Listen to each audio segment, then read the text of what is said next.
Hello guys, this is Nitin Dhingra. और आज जो हम चैप्टर करने वाले हैं वो है क्लास 10 का chapter number 2, nationalism in India. इसको बहुत फास्ट से करेंगे, फास्ट एंड फॉरवर्ड मोड में, ठीक है।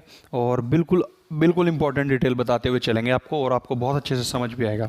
तो आइए गाइस स्टार्ट करते हैं। तो हुआ क्या, पहले फर्स्ट वर्ल्ड वॉर आया 1914 से 1918 में। 1914 से 1918 में जब फर्स्ट वर्ल्ड वॉर आया तो उसमें हुआ क्या। फर्स्ट वर्ल्ड वॉर में इंडिया की तरफ से बहुत ज़्यादा आर्मी वाले फाइट करने के लिए गए और बहुत सारे आदमी मारे गए। इंग्लैंड को बहुत ज़्यादा नुकसान हुआ, इंडिया को बहुत ज़्यादा नुकसान हुआ इंग्लैंड की वजह से, ब्रिटेन की वजह से। तो इतने सारे नुकसान की वजह से क्या हुआ कि इंग्लैंड को पैसे की ज़रूरत जब पड़ी तो टैक्सेस बढ़ाए गए, ठीक है। टैक्सेस बढ़ने से प्राइसेस बढ़ गए, ठीक है। और प्राइसेस के बढ़ने से क्या हुआ, गरीब लोग खाना नहीं खा पाए तो भूखमरी बनने लगी, हंगर आ गई। और धीरे धीरे 1918 1919 तक आते आते क्या हुआ कि क्रॉप्स जो हैं फेल होने लगी, क्रॉप्स भी फेल हो गई, क्रॉप्स का आउटपुट नहीं आ रहा था। और क्रॉप्स का आउटपुट नहीं आने की वजह से, भूखमरी की वजह से एपिडेमिक आ गया, बहुत बड़ी महामारी आ गई। जैसे अभी कोरोना आया था, ठीक है, उसी तरीके से एक एपिडेमिक आई जिसे इन्फ्लुएंजा कहते थे, उससे बहुत सारे लोग मर गए। तो लोगों ने क्या सोचा, लोगों के दिमाग में एक सोच आई कि यार काश कोई ऐसा लीडर होता जो हमें इन सब चीज़ों से बचा सकता। तो वो लीडर का जन्म हुआ, वो लीडर आया। वो लीडर कौन था स्टूडेंट्स, वो लीडर था महात्मा गांधी। ऐसा नहीं है कि वो आज महात्मा गांधी पैदा हुआ, महात्मा गांधी वॉज वर्किंग, वो वहाँ पे अपने लोग की प्रैक्टिस कर रहे थे साउथ अफ्रीका में। तो 1915 में महात्मा गांधी वापस आते हैं, कहाँ से, साउथ अफ्रीका से। जो मैं बोल रहा हूँ वो याद रखना। और हाँ, मैं अभी साइड हो रहा हूँ, इसका स्क्रीनशॉट ले लो सबसे पहले। तो ये लो स्टूडेंट्स, आप इसका स्क्रीनशॉट ले लो और साथ साथ सुन लो मेरी बात। महात्मा गांधी आए 1915 में वापस। जैसे ही महात्मा गांधी वापस आए 1915 में साउथ अफ्रीका से, उन्होंने कंसेप्ट दिया द पावर ऑफ ट्रुथ, यानी कि सत्याग्रह। क्या कहते थे महात्मा गांधी, महात्मा गांधी कहते हैं कि अगर आप जिस चीज़ के लिए लड़ाई कर रहे हो वो कारण सच है, if the cause is truth, cause is true, आपका कारण सच्चा है जिसकी वजह से आप लड़ रहे हो, और जो आप स्ट्रगल कर रहे हो वो अन्याय के खिलाफ है, यानी कि if you are struggling against the injustice. देखो, if the cause is true and struggle is against the injustice, मतलब आप जिसके लिए लड़ रहे हो वो कारण सच्चा है, आप झूठ मूठ में नहीं लड़ रहे हो, ठीक है। नंबर 2, और जिससे आप लड़ रहे हो, ठीक है, वो आपके ऊपर इनजस्टिस करता है, तो आपको उससे लड़ने नहीं जाना, आपको उसके साथ वायलेंस करने की कोई ज़रूरत नहीं है। So you need not to have a physical force और वायलेंस अगेंस्ट द ऑप्रेसर। अच्छा, तो फिर वो कोई आपके साथ गलत कर रहा है, आपके साथ अन्याय भी कर रहा है, इनजस्टिस भी कर रहा है, तो आप उससे लड़ोगे भी नहीं। नो, लड़ना नहीं है। आप इसलिए नहीं लड़ोगे क्योंकि वो देखेगा कि मैं गलत भी कर रहा हूँ, ये मेरे से लड़ भी नहीं रहा है, तो उस बंदे की सोल, उस बंदे की आत्मा खुद ही उसको जवाब देगी कि आप गलत मत करो। अब अंग्रेज़ हमारे साथ इनजस्टिस कर रहे हैं, ठीक है, हम उनसे बातचीत करने के लिए जाते हैं, ठीक है, पर लड़ते नहीं। तो उन अंग्रेज़ों की आत्मा उन्हें खुद ही बताएगी कि अंग्रेज़ों तुम गलत कर रहे हो। ये था महात्मा गांधी का सत्याग्रह, ठीक है। तो महात्मा गांधी ने सत्याग्रह स्टार्ट किए कहाँ से, 1917 में बिहार में चंपारण में, ये याद रखना। और चंपारण में इंडिगो प्लांटर्स, ठीक है, जो इंडिगो की खेती कर रहे थे उनके लिए ज़बरदस्ती किसानों से इंडिगो की खेती कराई जा रही थी, और इसमें वो मर भी जाते थे, बीमार होते थे। 1917 में ही गुजरात के खेड़ा में क्या हुआ, बारिश नहीं हुई तो किसानों की फसलें नहीं हुई, तो टैक्सेस पहले की तरह बना रखे थे। तो अब फसल हुई नहीं तो टैक्स किसान देंगे कहाँ से, तो उनके पास टैक्सेस देने के लिए पैसे नहीं थे। तो पीजेंट की सपोर्ट करने के लिए महात्मा गांधी वहाँ पे गए। 1918 में गुजरात के ही अहमदाबाद में, जो गुजरात की अहमदाबाद में मिल थी एक कपड़े की, ठीक है, कपड़े की मिल में जो ओनर्स थे उन्होंने प्रॉमिस किया था लेबर को कि हम आपकी सैलरी बढ़ाएंगे, पर उन्होंने उनकी कोई सैलरी नहीं बढ़ाई, ठीक है। तो सैलरी नहीं बढ़ाने के कारण महात्मा गांधी उनके पास गए कि जो आपने प्रॉमिस किया था वो आपको पूरा करना चाहिए था। तो महात्मा गांधी मिल ओनर्स के अगेंस्ट स्ट्राइक करने के लिए गए और वर्कर्स की सपोर्ट कर रहे थे। स्टूडेंट्स देखो, बिहार में चंपारण में इंडिगो प्लांटर्स के लिए गए, ठीक है, गुजरात में खेड़ा में पीजेंट्स के लिए गए कि टैक्सेस ना बढ़ाए जाएं, और 1918 में गुजरात में अहमदाबाद में गए, वो मिल ओनर्स के अगेंस्ट गए ताकि वर्कर्स की सैलरी बढ़ाओ जो कि आपने प्रॉमिस किया था, ठीक है।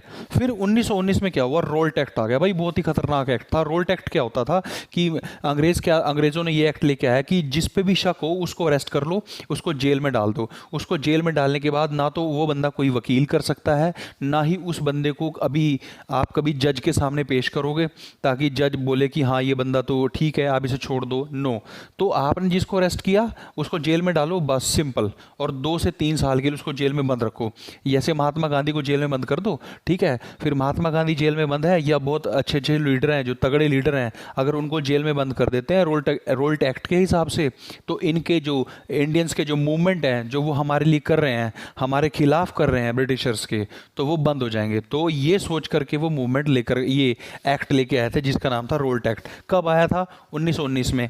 किसने पास कराया? Very important, imperial legislative council. Imperial legislative council ने रोल्ट एक्ट को लेकर के आए।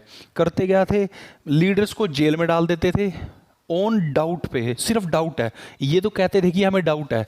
डाउट क्या होना है? बस जिसको डालना है उसको जेल में डाल दिया। जेल में डाल दिया, नो ट्रायल, जज के सामने लेकर के नहीं जाएंगे, ठीक है। अब बस ठीक है, तो महात्मा गांधी ने कहा ये लो तो गलत है, तो इसके लिए स्ट्राइक होनी चाहिए। महात्मा गांधी ने 6 अप्रैल 1919 को डिसाइड किया कि हम इसके अगेंस्ट स्ट्राइक करेंगे, हम इसके अगेंस्ट कोई सत्याग्रह करेंगे। तो जैसे ही महात्मा गांधी ने ये किया, उस टाइम महात्मा गांधी बॉम्बे में थे, महात्मा गांधी ने सोचा कि मैं ट्रैवल करता हूँ, मैं हरियाणा की तरफ चलता हूँ। तो वो हरियाणा में आ रहे थे, महात्मा गांधी को रोक लिया गया, रोक करके वापस भेज दिया गया। तो महात्मा गांधी को बार कर दिया गया, बैन कर दिया गया, दिल्ली में नहीं आ सकते भाई साहब आप। महात्मा गांधी, आप दिल्ली आओगे, दिल्ली तो में पॉपुलेशन बहुत ज़्यादा है, यहाँ पे एक तरह से कैपिटल है, अंग्रेज़ों की भी कैपिटल है, तो यहाँ पे आकर के आप बहुत ज़्यादा लोगों को इकट्ठा करोगे तो हमें परेशान करोगे, नहीं। तो इसलिए अब हम ये करने नहीं देंगे।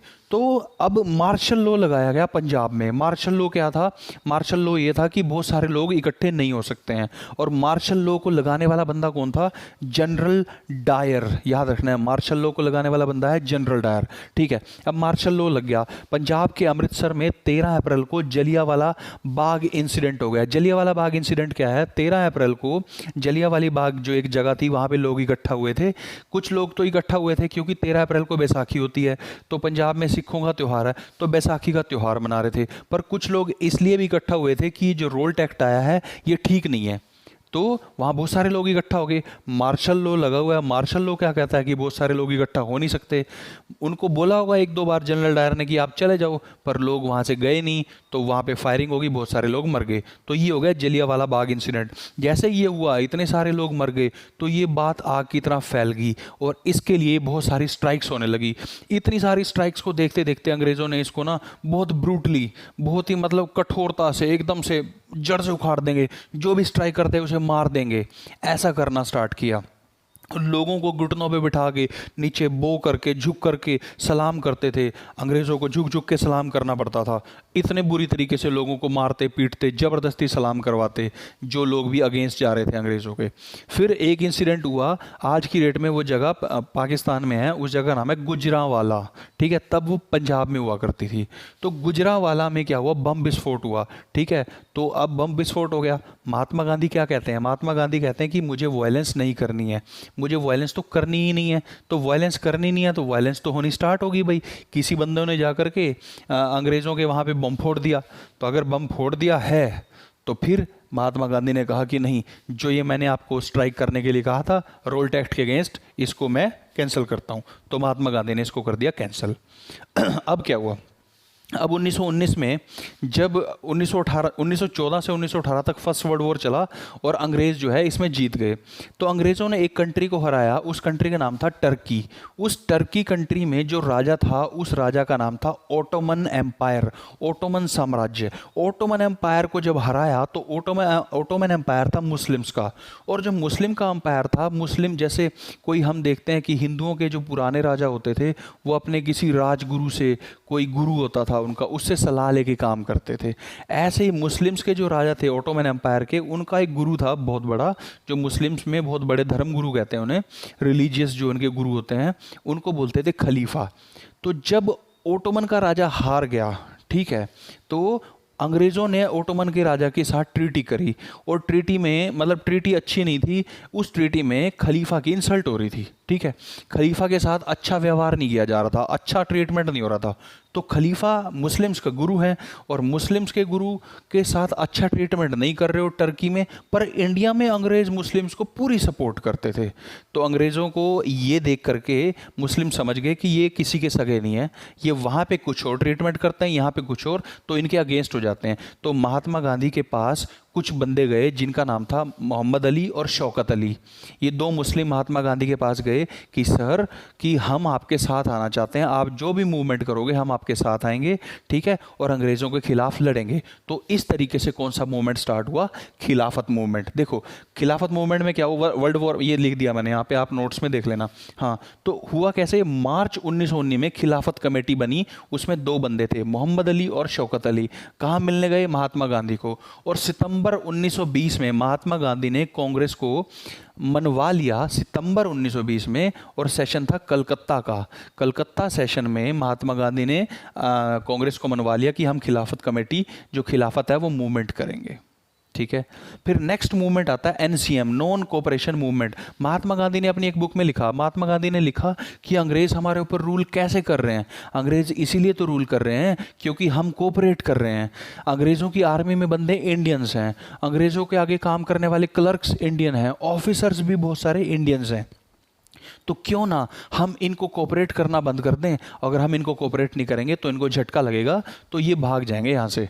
तो इसलिए किसकी शुरुआत हुई? नॉन कोऑपरेशन मूवमेंट की। ब्रिटिशर रूल्ड अस, क्यों? क्योंकि आर कोऑपरेशन, हमारा कोऑपरेशन था उनके साथ, तो अब हम कोई कोऑपरेशन उनको नहीं करेंगे। तो महात्मा गांधी ने क्या कहा, क्या करना है? जो भी अंग्रेजों ने टाइटल दिए हैं सरेंडर करो, अंग्रेजों ने जो भी आपको नौकरी दी है उसको छोड़ो, आर्मी की है, पुलिस की है, जो भी है वो छोड़ो। अगर आप लीडर हो, नेता हो, तो इलेक्शन छोड़ दो, ठीक है, और जो भी उनकी तरफ से चीज़ें आती हैं उनको छोड़ दो। पर ये सब चीज़ें छोड़ने के लिए लोग रेडी थे, पर कुछ लीडर कांग्रेस में ऐसे थे जो चाहते थे कि हम इलेक्शन नहीं छोड़ेंगे, हम तो इलेक्शन लड़ेंगे। पर महात्मा गांधी ने उन्हें भी बनवा लिया, कब? दिसंबर 1920 में, और एनसीएम की शुरुआत हो गई। अब उसके बाद क्या हुआ? जो एनसीएम, नॉन कोऑपरेशन मूवमेंट चल रहा है, उसको हम देखते हैं कि वो शहरों में और गाँव में कैसे चला। तो सबसे पहले शहरों में क्या हुआ? शहरों में जितने भी लोग काम कर रहे थे, चाहे वो सरकारी दफ्तर में काम कर रहे थे, जितने भी, चाहे वो स्कूलों में पढ़ रहे हैं, चाहे वो लॉयर्स हैं, उन सब ने क्या किया? सभी ने, लॉयर्स हों, स्टूडेंट्स हों, कोई भी सर्विस में हो, आर्मी में हो, सब में अपनी नौकरियां छोड़ने लगे। सब फॉरेन चीज़ों को, फॉरेन कपड़ों का बॉयकॉट हो गया। तो ये सब कुछ चल रहा था शहरों में। पर जब इतना कुछ चल रहा है शहरों में कि हम स्कूल छोड़ देंगे, स्टूडेंट कह रहे हैं हम स्कूल नहीं जाएंगे, लॉयर कह रहे हैं हम अपना कोर्ट में नहीं जाएंगे, पर उसके बदले में करेंगे क्या? थोड़ा टाइम तो मूवमेंट बहुत बढ़िया चलेगा, पर थोड़े टाइम के बाद बच्चों के पास कोई ऐसा स्कूल नहीं होगा जिस स्कूल में जाके वो पढ़ सकें, क्योंकि अब इंग्लिश स्कूल बंद हो रहे हैं, अंग्रेज़ों के स्कूल बनाए हुए बंद हो रहे हैं, क्योंकि बॉयकॉट किया जा रहा है नॉन कोऑपरेशन मूवमेंट में। तो कोई तो ऑप्शन हो जहाँ पे वो जाकर के काम करें, तो कोई नहीं है ऑप्शन, तो इसलिए मूवमेंट स्लो हो जाएगा शहरों में, ठीक है। तो देख लो, तो सब ये मूवमेंट जो है ना शहरों में स्लो हो जाएगा। तो टाउन्स में क्या हुआ? पहले तो एनसीएम स्टार्ट हुआ था, एनसीएम दिसंबर 1920 में पास हो गया था कांग्रेस से, ठीक है। अब उसने चलना है, तो 1921 में वो पास स्टार्ट हो गया था। शहरों में बॉयकॉट हुआ हर चीज़ का। अब इलेक्शन का भी बॉयकॉट हुआ था, पर एक पार्टी जिसने इलेक्शन का बॉयकॉट नहीं किया था वो थी मद्रास के अंदर जस्टिस पार्टी, और ये जो जस्टिस पार्टी थी ये नॉन ब्राह्मण की थी, ओके। फिर इंपोर्ट सब कुछ एकदम डिक्रीज हो गया। अब इतना ज़्यादा इंपोर्ट डिक्रीज हो गया कि इस एनसीएम से पहले 102 करोड़ का इंपोर्ट होता था। 1921-22 में जब ये मूवमेंट चला तो इंपोर्ट रहेगा 57 करोड़ का, लगभग हाफ, ठीक है। तो ब्रिटिशर्स के अगेंस्ट सब कुछ किया गया, बट ये मूवमेंट सक्सेसफुल नहीं हो सका। क्यों नहीं हो सका? क्योंकि उसकी रिप्लेसमेंट नहीं थी कोई। अब कंट्री साइड, गांव में क्या हुआ? गांव में एक अवध जगह है, ठीक है, अवध में बाबा रामचंद्र हैं। बाबा रामचंद्र को ना एक लेबर बना करके फिजी में भेज दिया था। उसे बोलते हैं इंडेंचर्ड लेबर। इंडेंचर्ड लेबर वो लेबर होती है जिसके, जैसे किसी ने कुछ लोन लिया, लोन लेने के बाद वो लोन चुका नहीं पाया, तो जब वो लोन चुका नहीं पाया तो उसको पूरी ज़िंदगी के लिए ना बंधुआ मजदूर बना लेंगे, मतलब उससे काम कराते रहेंगे पर उसको पैसे नहीं देंगे। तो जिस बंदे से काम कराया जाए और उसको पैसे ना दिए जाएं उसको बोलते हैं बेगार। तो बाबा रामचंद्र जब वहाँ से फिजी से इंडिया वापस आ गए, ठीक है, तो इन्होंने मूवमेंट में, ठीक है, अपना अलग से एक मूवमेंट लॉन्च किया हुआ था, ठीक है। उस मूवमेंट में ये जो तालुकदार थे, जो लैंडलॉर्ड थे, जो कि लोन दे देते थे, फिर उनको बंदों की ज़मीन हड़प लेते थे और उनसे बेगार कराते थे, यानी कि काम कराने के बाद कोई पैसे नहीं देते थे, तो उनके अगेंस्ट ये अपना मूवमेंट लॉन्च किया हुआ था। किस लिए? ताकि बेगार को रोका जा सके। पर 1920 में जवाहरलाल नेहरू जो थे ना, वो अवध में गए। उन्होंने अवध में जाकर के बाबा रामचंद्र जी से मिले और एक सभा बनाई। उस सभा का नाम रखा अवध किसान सभा। और इस अवध किसान सभा ने जब एनसीएम नॉन कोऑपरेशन मूवमेंट चल रहा था, तो उसमें बहुत ज़्यादा सपोर्ट किया था कांग्रेस को। समझ गए हो? ठीक है। फिर अवध के बाद चलते हैं गोडम हिल्स, आंध्र प्रदेश में। आंध्र प्रदेश में एक बंदा है एल्यूरी सीताराम राजू। एल्यूरी सीताराम राजू क्या करता है? वो जितने भी ट्राइबल्स हैं, ट्राइबल्स को मोटिवेट करता है कि अंग्रेज़ों के खिलाफ लड़ेंगे, हम वायलेंस करेंगे। बाकी सब चीज़ें वो महात्मा गांधी की मानेगा। गांधी जो कहेंगे कि आप शराब नहीं पियो, वो भी मानेगा। वो कहेंगे, महात्मा गांधी कहेंगे कि खादी के कपड़े पहनो, वो भी मानेगा। पर वो एक चीज़ नहीं मानेगा कि वायलेंस ना करो, वो वायलेंस करेगा। और कौन सी मूवमेंट बोलते हैं उसे? Gorilla movement. छुप छुप के मारेगा। अब क्यों मारेगा भाई? क्योंकि अंग्रेज़ों ने क्या किया, ट्राइबल्स होते थे, जो जंगलों में होते थे, जंगलों में अपना खाना पीना करते थे। अंग्रेज़ों ने कहा कि ये जो जंगल है ना, ये तुम्हारे नहीं है, ठीक है, तुम जंगलों से बाहर निकलो। तुम जंगलों की लकड़ी भी नहीं ले सकते, तुम जंगलों के अंदर अपने जो एनिमल्स हैं उनको ग्रेज भी नहीं करा सकते, उनको खाने भी नहीं, घास भी नहीं खाने देते थे, ठीक है। तो इन सब चीज़ों से परेशान हो गए थे सारे ट्राइबल्स। तो उन परेशान होने वाले ट्राइबल्स में से एक बंदा निकल के आया, अल्यूरी सीताराम राजू, जो अपने आप को ऐसा दिखाता था कि मैं भगवान का अवतार हूँ। उसने अंग्रेज़ों से फाइट करी, अंग्रेज़ों से लड़ा और 1924 में उसको पकड़ के एग्जीक्यूट कर दिया गया, उसको मार दिया गया, ठीक है। फिर स्वराज इन प्लांटेशन। देखो, असम जैसी स्टेट्स में क्या होता था, वहाँ पे चाय के खेत होते थे, ठीक है। चाय के खेतों में वर्कर्स को काम करने के लिए रखा जाता था, और काम करने के लिए जहाँ पे रखा है वो वहीं पे रहते थे, कन्फाइंड इन अ प्लेस। उनको बाहर जाने नहीं दिया जा सकता था। क्यों नहीं जाने दिया जा सकता था? देखो, 1859 में 1859 में एक एक्ट आया, inland emigration act. Inland emigration act क्या कहता था कि जहाँ पे किसी वर्कर को रख लिया गया, वो वर्कर वहीं पे बंधा रहेगा जब तक उसके ऑफिसर्स अंग्रेज परमिशन ना दे बाहर जाने की। तो वो वहीं बंधे रहते थे, 20-20 30-30 साल वहीं पे काम कर रहे हैं। बट जैसे ही नॉन कोऑपरेशन मूवमेंट आया, जो ये वर्कर्स काम कर रहे थे उन्हें पॉजिटिव एनर्जी मिली, वो वहाँ से बाहर भाग गए, ठीक है। अंग्रेज़ों को बिना बताए बाहर चले गए। वो कह रहे भाड़ में गया तुम्हारा एक्ट, जो इमिग्रेशन एक्ट तुमने बनाया 1859। वो कहीं पे जा रहे हैं, स्ट्राइक्स कर रहे हैं, बट अंग्रेज़ों ने क्या किया, उन्हें पकड़ लिया, फिर से जेलों में डाल दिया। जेलों में नहीं डाला तो उसी प्लेस पे वापस ले गए और काम करने लगे, ठीक है। और वो वहीं पे जा कर के उनसे काम कुम कराया। अब ये जो लोग थे, प्लांटेशन वाले जो वर्कर्स थे, ये सोच रहे थे महात्मा गांधी आ जाए, महात्मा गांधी की सरकार आएगी, महात्मा गांधी आ जाएगा और हमें सपोर्ट करेगा। बट महात्मा गांधी ये नहीं कह रहा था कि तुम सारी चीज़ें छोड़ दो, तुम भाग जाओ इधर उधर, है ना। तो बट इनको पकड़ लिया गया। अब हुआ क्या, ये मूवमेंट जो था एनसीएम बहुत फास्ट चल रहा था। कुछ लोग वायलेंस कर रहे हैं, आपने देखा अल्यूरी सीताराम राजू वायलेंस कर रहा है, ऐसे बहुत सारे लोग वायलेंस कर रहे थे। उत्तर प्रदेश में एक जगह है चौरी चौरा। चौरी चौरा में लोगों ने क्या किया, जो पुलिस स्टेशन था ब्रिटिशर का, उसको जला दिया। पुलिस स्टेशन जल गया, उसके अंदर कुछ ब्रिटिशर्स मर भी गए। तो अब ब्रिटिशर्स मर गए, अब ब्रिटिशर मर गए हैं तो बदला लेंगे, है ना। तो बदला लेंगे तो वो मारेंगे। तो महात्मा गांधी ने सोचा कि अब वायलेंस बढ़ेगी, इसलिए एनसीएम को रोक दो। तो महात्मा गांधी ने ड्यू टू चौरा चौरी फरवरी 1922 में एनसीएम को स्टॉप कर दिया। अब देखो, एनसीएम तो स्टॉप हो गया, ठीक है भाई। अब महात्मा गांधी ने एनसीएम जब चल रहा था, कहा था इलेक्शंस ना लड़ो, तो बंदों ने इलेक्शन नहीं लड़े थे। सिर्फ एक पार्टी ने इलेक्शन लड़ा था, जस्टिस पार्टी ने, बाकी किसी ने इलेक्शन नहीं लड़ा था। बट अब कांग्रेस के अंदर कुछ ऐसे बंदे थे जो चाहते थे हम इलेक्शन लड़े, इलेक्शन लड़ करके गवर्नमेंट में आए और अंग्रेज़ों को अपोज करें। ऐसे कुछ बंदे थे, CR दास और मोतीलाल नेहरू। इन्होंने चाहा कि हम इलेक्शन लड़ें, बट कांग्रेस वाले कह रहे थे इलेक्शन नहीं लड़ना। तो इन दोनों ने अलग होकर के अपनी एक पार्टी बनाई, उस पार्टी का नाम रखा स्वराज पार्टी, और ये 1925 में 1925 में बन गई, ठीक है। अब 1926 से 1930 में क्या हुआ, 1914 से 1918 में जब वर्ल्ड वॉर हुआ तो पूरे वर्ल्ड की हालत ख़राब हो गई, क्योंकि पूरा वर्ल्ड फाइट कर रहा था। तो पूरे वर्ल्ड के फाइट करने की वजह से पूरे वर्ल्ड में ना एक इकोनॉमिक डिप्रेशन आया। आर्थिक मंदी, मतलब सब कंट्रियों ने बहुत ज़्यादा पैसे खर्च दिए थे, सबके पास गरीबी छा गई, ठीक है।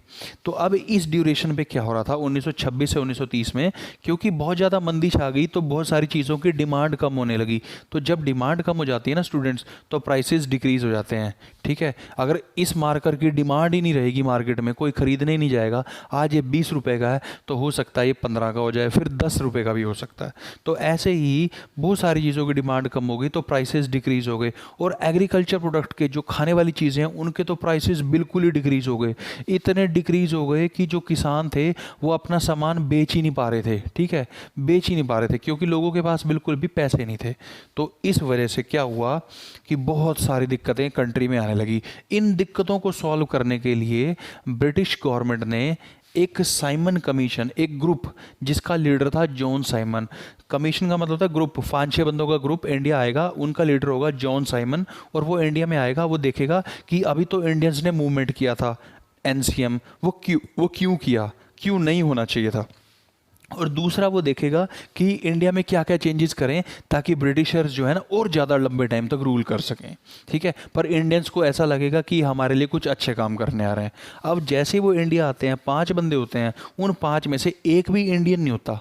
तो इंडिया के लोग क्या कहते हैं कि तुम हमारे लिए रूल बनाने के लिए इंडिया में आए हो, पर तुम्हारे ग्रुप में एक भी इंडियन नहीं है। तो इसलिए हर एक पार्टी, चाहे वो कांग्रेस हो, चाहे वो मुस्लिम की पार्टी, मुस्लिम लीग हो, सब की सब पार्टी उसे अपोज करती हैं, ठीक है, कि साइमन गो बैक, साइमन भाग जाओ यहाँ से, साइमन भाग जाओ, ठीक है। अब साइमन को तो भगा रहे हैं, तो जो इंडिया में अंग्रेज़ों का सबसे बड़ा viceroy, governor general of India है, वो होता है लॉर्ड इरविन, ठीक है। तो लॉर्ड इरविन क्या कहता है, अब 1928 में साइमन कमीशन आया था, तो साइमन कमीशन को सबने अपोज किया।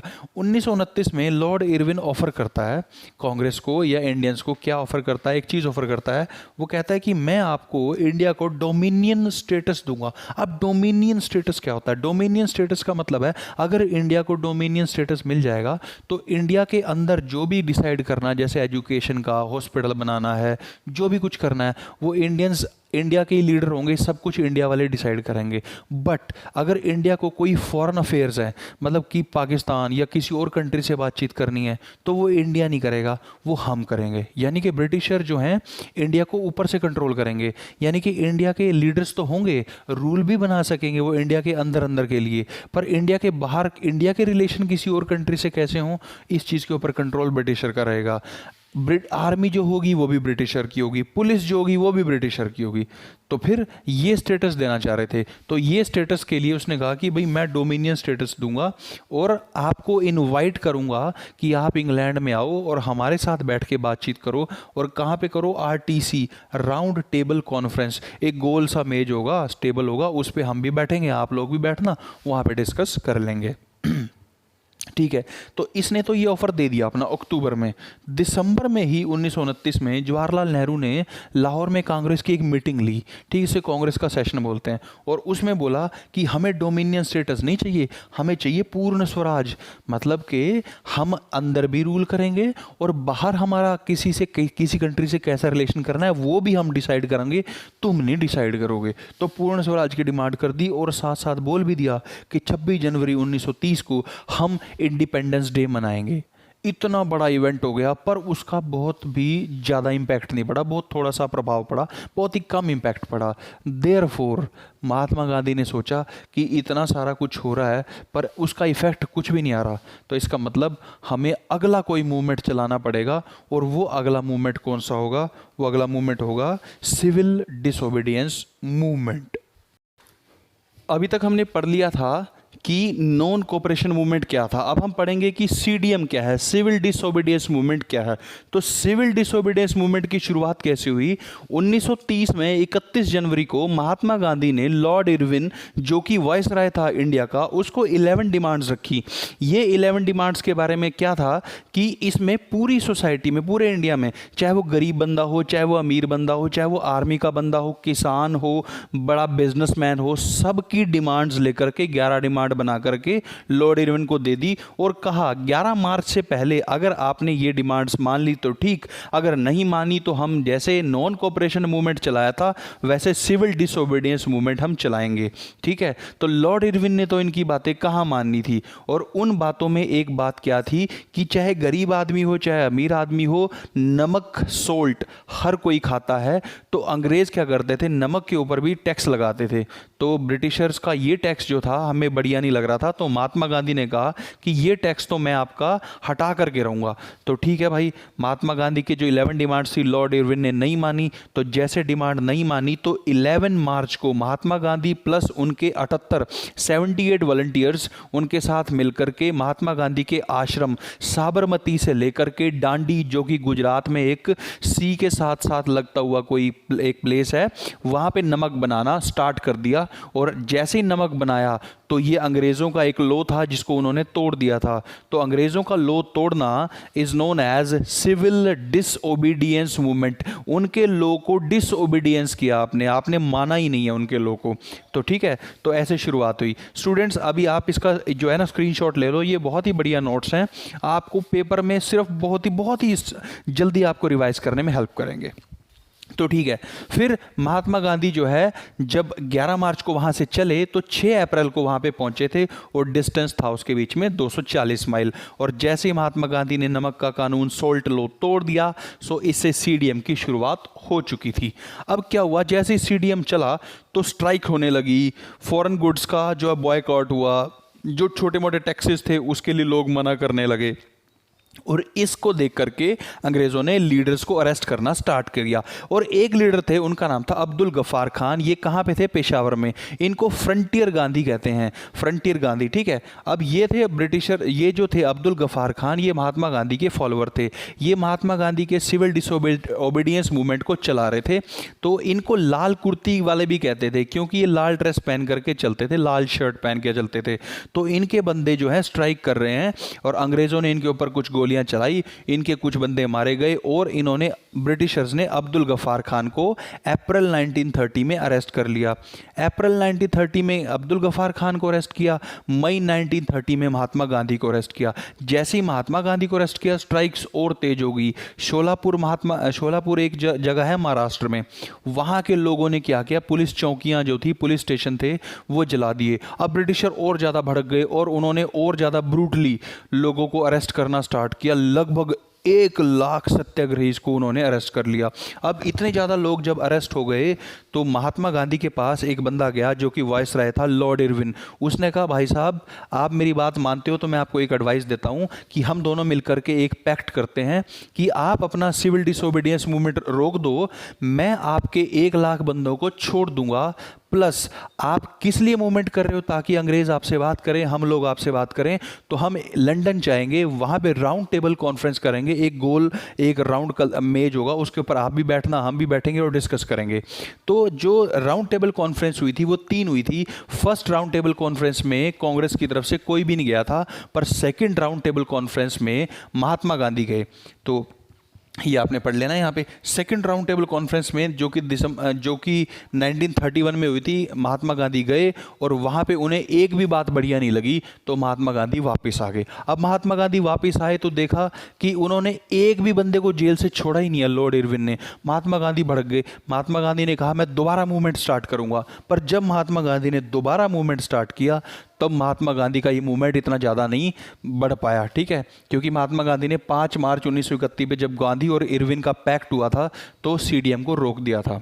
अब जो सीडीएम ये चल रहा है, सिविल डिसोबीडियंस मूवमेंट जो ये चल रहा है, इसका कैसे कैसे क्या क्या चल रहा है, कैसे इंपैक्ट पड़ रहा है। कंट्री साइड में देखिए, कंट्री साइड में क्या थे, जो अमीर जो पीजेंट थे, अमीर जो किसान थे, उनको बोलते थे पाटीदार्स, जो कि गुजरात में रहते थे, और जो जाट थे वो यूपी में रहते थे। ये जो थे एकदम से बहुत ही बढ़िया तरीके से सपोर्ट कर रहे थे मूवमेंट को। क्यों सपोर्ट कर रहे थे, क्योंकि महात्मा गांधी की 11 डिमांड्स में से एक डिमांड ये भी थी कि टैक्स को माफ़ किया जाए जो कि आप किसानों से लेते हो, और यही किसान तो टैक्स दे रहे थे। तो इसलिए सिविल डिसोबीडियंस मूवमेंट में बहुत बढ़ चढ़ के हिस्सा ले रहे थे, आगे बढ़ बढ़ के आगे नारे लगाते थे आके। ठीक है, बट महात्मा गांधी ने तो 5 मार्च 1931 को मूवमेंट को रोक दिया। इससे ये लोग नाराज हो गए। फिर जब महात्मा गांधी ने दोबारा 1932 में राउंड टेबल कॉन्फ्रेंस से आने के बाद फिर से मूवमेंट को स्टार्ट करने की कोशिश करी, तब ये मूवमेंट में नहीं जुड़े। ठीक है। अच्छा, फिर पुअर पीजेंट्स का क्या था? पुअर पीजेंट वो होते थे जिनके पास ज़मीन नहीं होती थी, ये दूसरे की ज़मीन पे जाकर के खेती करते थे और खेती करने का किराया देते थे, रेंट पे करते थे। तो ये डिमांड क्या कर रहे थे सिविल डिसोबीडियंस मूवमेंट में कि हमारा रेंट माफ़ कर दो। तो ये रेंट माफ़ करने की कोशिश कर रहे थे, बट कांग्रेस इसके अगेंस्ट थी। कांग्रेस कहती थी कि नहीं, ये थोड़ी होगा कि आप बिल्कुल ही रेंट ना दो, इनको तो रेंट चाहिए ना, जिनकी ज़मीन है उनको तो पैसे चाहिए रहेंगे, आप रेंट क्यों नहीं दोगे? तो इसलिए कांग्रेस इनके साथ नहीं आई। तो कांग्रेस इनके साथ आई नहीं, तो ये भी कांग्रेस के साथ सिविल डिसोबीडियंस मूवमेंट में ज़्यादा सपोर्ट नहीं कर रहे थे। फिर बिजनेस क्लास देखो, जब वर्ल्ड वॉर हुआ था फर्स्ट 1914 से 1918 में, तो अंग्रेज़ जो थे बिजी थे वॉर में, तो अंग्रेज़ों का कोई भी सामान इंग्लैंड से इंडिया में नहीं आ रहा था। तो क्योंकि अंग्रेज़ों का सामान इंडिया में नहीं आ रहा था, सामान की ज़रूरत तो थी लोगों को, तो इंडिया के जो लोग थे उन्होंने अपने बिजनेस स्टार्ट किए और अपनी चीज़ें बेचनी शुरू करी पूरी कंट्री में। तो जब वो अपनी चीज़ें बेच रहे थे, तो वो इंडिया के जो बिजनेसमैन थे वो अमीर हो रहे थे। ठीक है।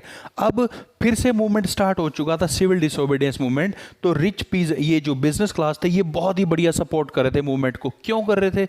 ये इसलिए सपोर्ट कर रहे थे ताकि जैसे ही मूवमेंट स्टार्ट होगा तो लोग बॉयकॉट करेंगे फॉरेन चीज़ों का। तो जब लोग बॉयकॉट करेंगे फॉरेन चीज़ों का, तो हमारी चीज़ें यानी कि इन बिजनेस वालों की चीज़ें बहुत ज़्यादा बिकेंगी। तो इन्होंने बहुत ही बढ़िया से सपोर्ट किया। तो इस सपोर्ट की प्रोसेस में इन्होंने दो ऑर्गेनाइजेशन भी क्रिएट करी थी। Indian industrial and commercial Congress 1920 में बनाई इन्होंने, और फिक्की ये आज भी है, federation of Indian chamber of commerce, ये बनाई थी इन्होंने 1927 में। ठीक है स्टूडेंट्स। अब वो कौन से बिजनेसमैन थे जो बिल्कुल एकदम सीडीएम को सपोर्ट कर रहे थे? वो थे पुरुषोत्तम दास ठाकुर, ठीक है, जीडी बिरला, ऐसे बड़े बड़े थे, बहुत बड़े बड़े जो थे बिजनेसमैन थे। बट जैसे ही राउंड टेबल कॉन्फ्रेंस फेल हो गई, जब महात्मा गांधी फिर से वापस आए थे, तो ये भी सिविल डिसोबीडियंस मूवमेंट से आउट हो गए।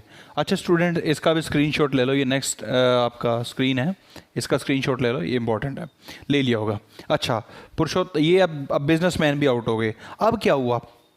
जो वर्कर्स थे, जो लेबर क्लास थी, जो फैक्ट्री में काम करते थे एज अ लेबरर, उन्होंने भी सीडीएम को बहुत ज़्यादा सपोर्ट नहीं किया। क्यों नहीं किया? क्योंकि उनके मालिक जो थे वो सपोर्ट कर रहे थे, और जो मालिक थे और वर्कर की थी आपस में बनती नहीं थी। ठीक है।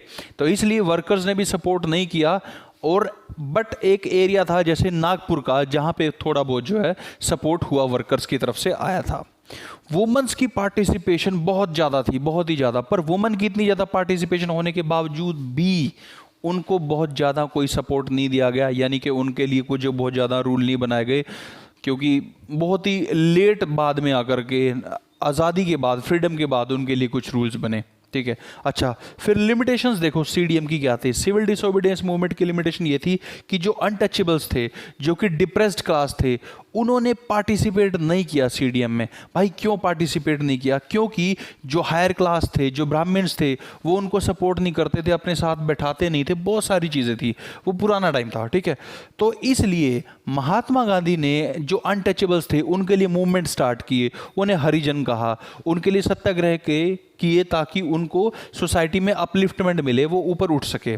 बट इन इतने एफर्ट्स के बाद भी कुछ लीडर्स ऐसे थे जो दलित लीडर थे या डिप्रेस्ड क्लास के लीडर थे, उन्होंने प्लानिंग की कि हमें सेपरेट इलेक्टोरेट मिलना चाहिए, ताकि हम अलग से इलेक्शन लड़ सकें और हमें भी पॉलिटिकल एम्पावरमेंट मिले, ताकि जब हम इलेक्शन जीत करके आए, हमारे बंदे कुछ इलेक्शन जीतेंगे, तो हम जैसे लोगों के लिए, जो कि दलित हैं, डिप्रेस्ड क्लास हैं, कुछ अच्छे रूल बनाएंगे, ताकि सोसाइटी में हमें भी इक्वालिटी मिल सके, बराबरी का दर्जा मिल सके। तो ये डिमांड जो थी, जो कि इन्होंने सेपरेट इलेक्टोरेट की थी, ठीक है, इलेक्टोरेट की थी, वो डॉक्टर बी.आर. अम्बेडकर ने राउंड टेबल कॉन्फ्रेंस में कर दी। तो जैसे ये डिमांड करी, अंग्रेज तो चाहते यही थे, डिवाइड एंड रूल, कि हिंदूज के अंदर से भी अगर डिप्रेस्ड क्लासेस अलग हो जाएंगी, मुस्लिम्स तो पहले ही हिंदूज को सपोर्ट नहीं करते हैं, तो इनको डिवाइड करके रखो, रूल करके रखो, और चलते रहो।